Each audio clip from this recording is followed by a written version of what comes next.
How to sew a button like a pro. Subscribe for more videos. Step 1. Gather your materials. You will need a needle, thread, button, and scissors.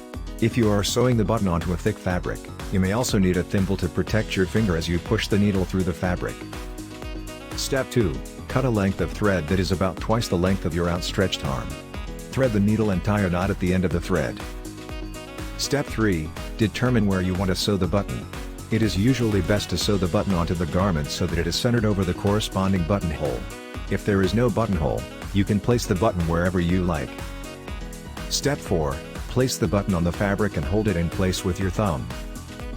Step 5. Insert the needle up through the fabric and the first hole in the button. Step 6. Bring the needle back down through the fabric, but not through the button.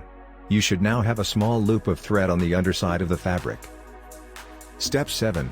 Bring the needle back up through the second hole in the button. Step 8. Repeat the process, going down through the fabric and up through the third hole, if the button has 4 holes, or through the same hole again, if the button has 2 holes. You should now have a series of X's on the underside of the fabric. Step 9. Continue this process, going down through the fabric and up through the holes in the button, until the button is securely attached to the fabric. It is usually best to sew the button on with at least 6 to 8 stitches.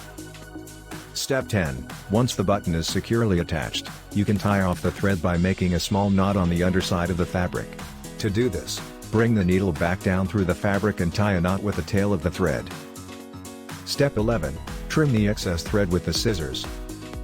And that's it. You now know how to sew a button like a pro. It may take a bit of practice to get the hang of it, but with time and patience, you'll be a pro in no time. Do not forget to subscribe for more videos.